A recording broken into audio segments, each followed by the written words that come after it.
after a district in Hawaii, the Hyundai Kona joins the Korean firm's SUV range below the Tucson and Santa Fe. From launch it will sell alongside the similarly sized X20 compact MPV, although for how long remains to be seen. Kona expands the Hyundai range. It's a fast-growing crossover sector that the Kona is being launched into.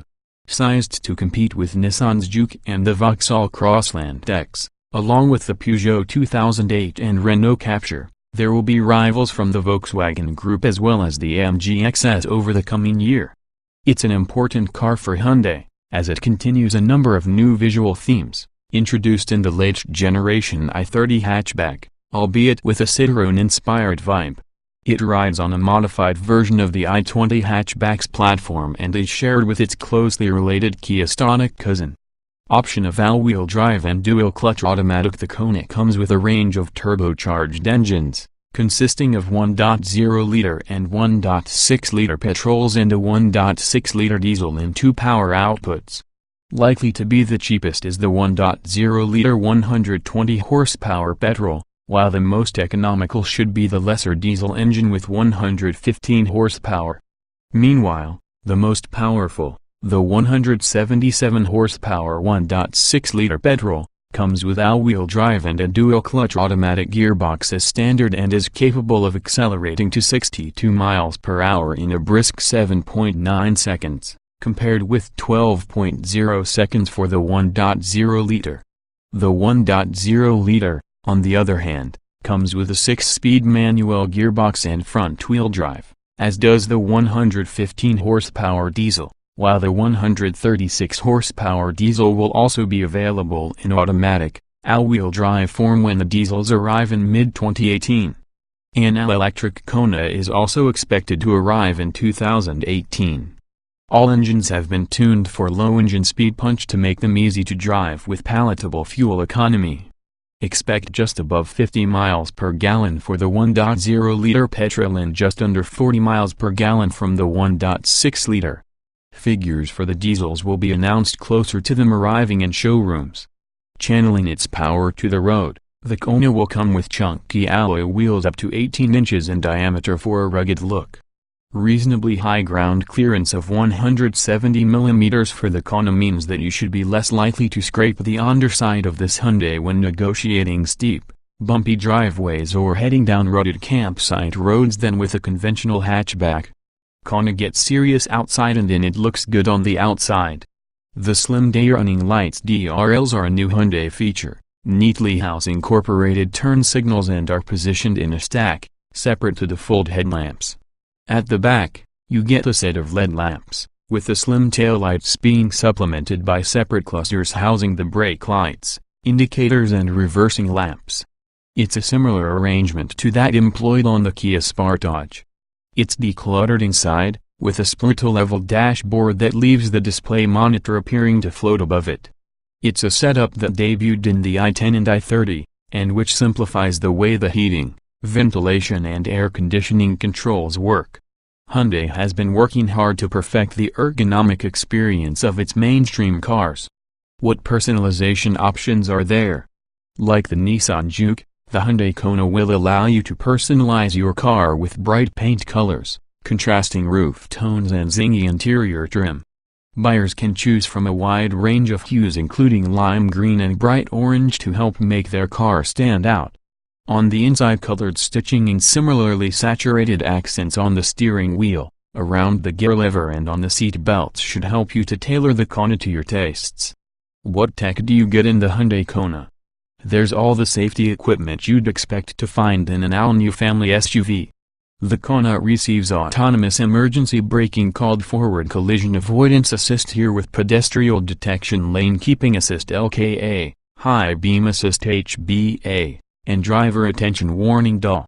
You also get Blind Spot Assist, Cross Traffic Alert, and you can fit it with a head-up display, which projects driving information onto the windscreen as you drive, to complement its 5.0, 7.0 or 8.0-inch infotainment screen, all of which Hyundai says are perfectly visible, no matter how bright things are outside.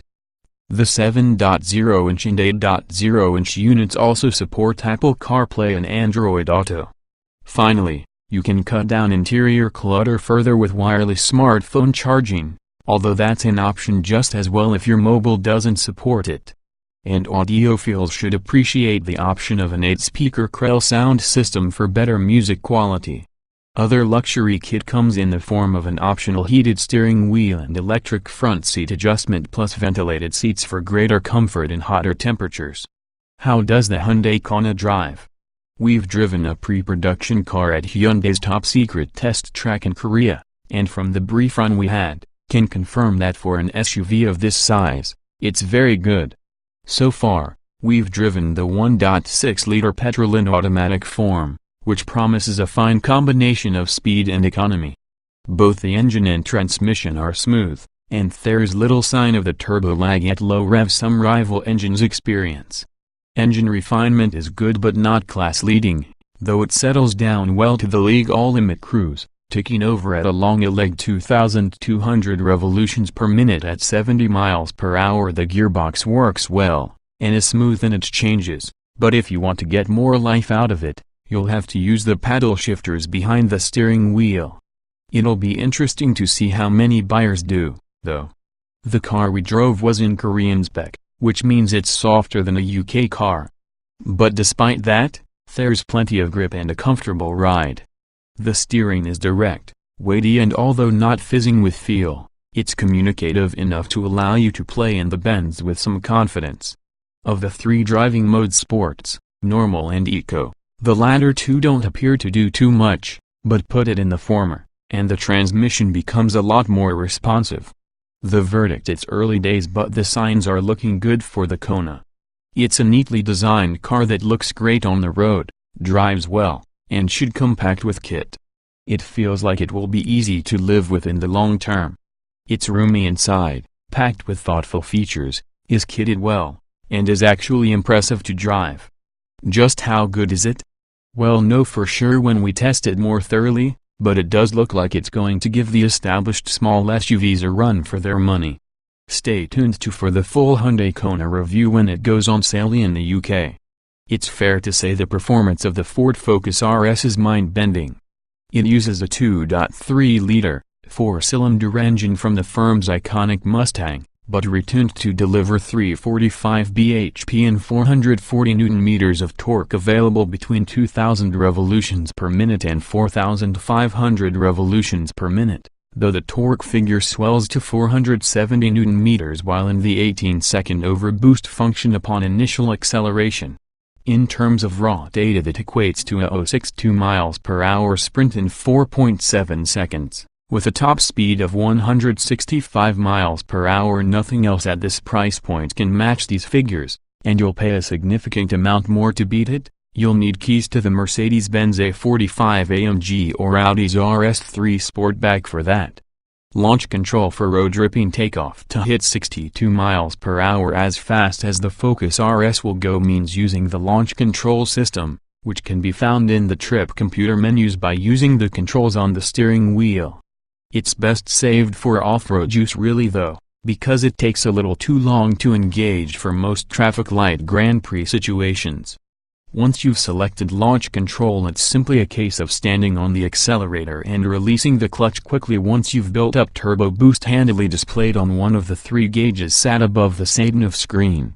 Focus RS sounds sensational on the road. The power delivery is savage, and better still with the driving modes tweaked to allow the flap and the specially tuned exhausts to open, eliciting pops and bangs from the twin tailpipes that can't fail to make you smile. There's a hint of synthesized noise. It uses the same system as the Focus Street for that, but actually there is genuine engine sound mixed in there too. Sport, track and drift modes allow the exhaust to sink to its full potential, and noticeably sharpen up throttle response too. In fact, it sounds a little like the previous model in that it reminds you of a 5-cylinder Burble. There isn't much in the way of whooshing turbocharger noise, though, like rivals. We reckon this simply adds more character. We found the gear change to be good too. It isn't as pleasing in operation as a Mazda MX-5's, with a longer throw and slightly more vague operation, but it does the job perfectly well. We're just pleased to be presented with a performance car with no automatic option for a change. They're all too rare these days. Hold on tight. The Focus RS has an innovative all-wheel drive AWD system which can send up to 70% of available torque to the rear axle, and 100% of that torque exclusively to one side of the car. It uses electronic clutch packs to measure out the torque extremely accurately, with the car computing the desired mix at a rate of 100 times per second. Torque vectoring and steering. Similar to Fiesta Street, it uses a torque vectoring system in partnership with the AWD Tech, which uses the brakes to subtly tighten the Focus's line when required, eliminating understeer, the front end washing wide when you've gone too quickly into a corner, and improving agility.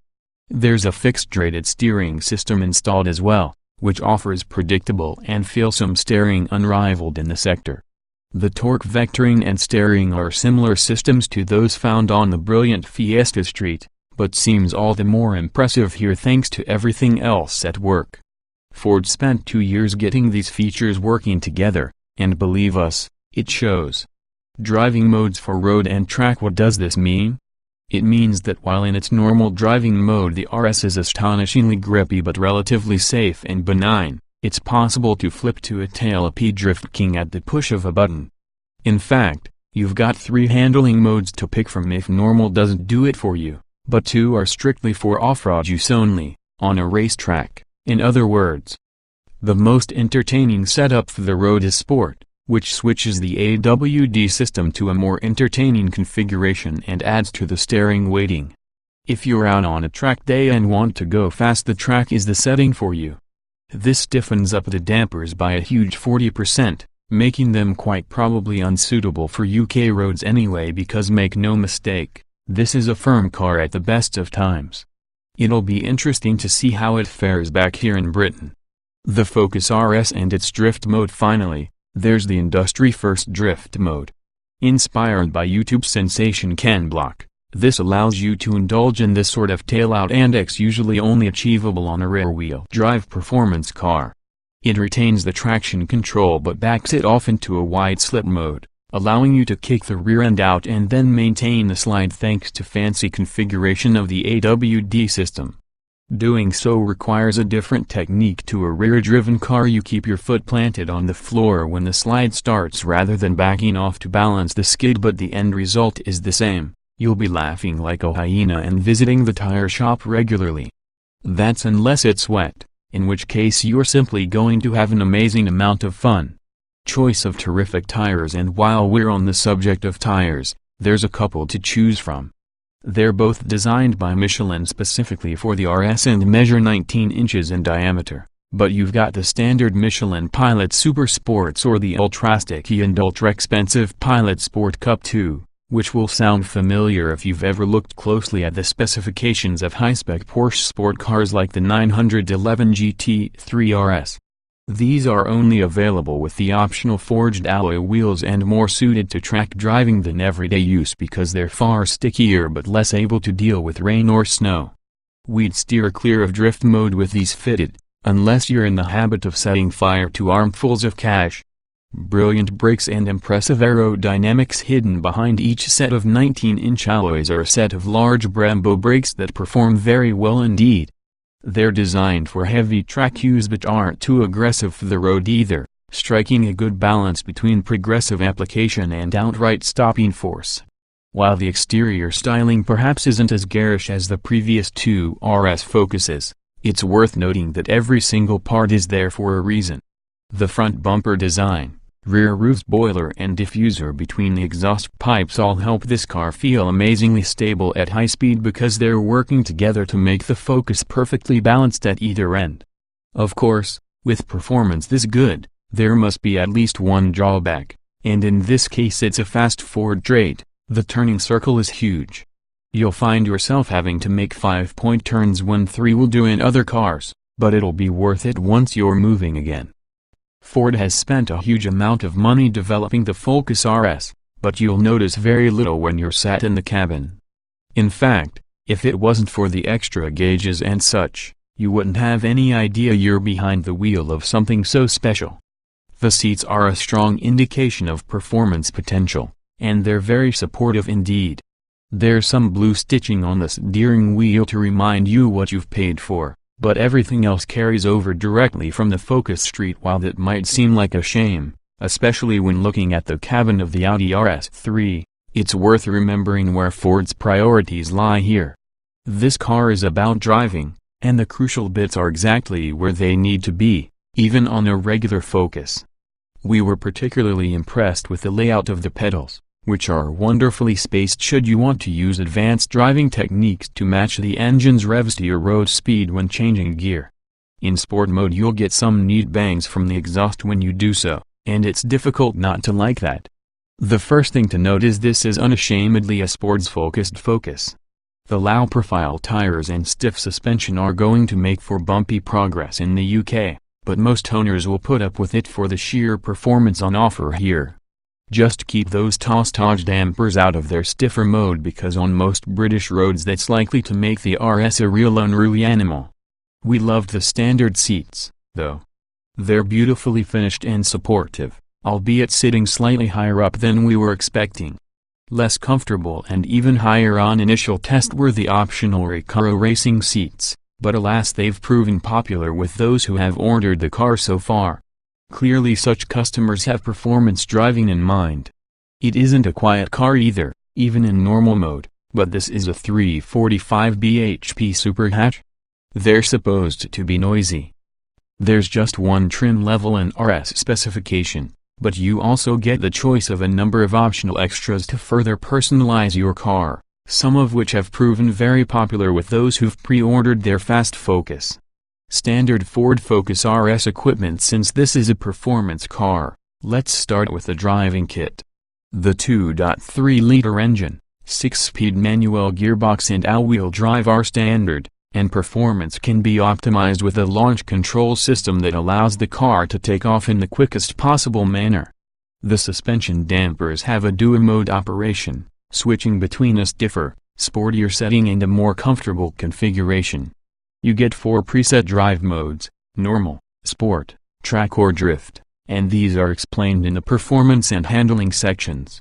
There's a shift light to tell you the perfect time to change gear and 350mm Brembo brakes to slow the car back down again.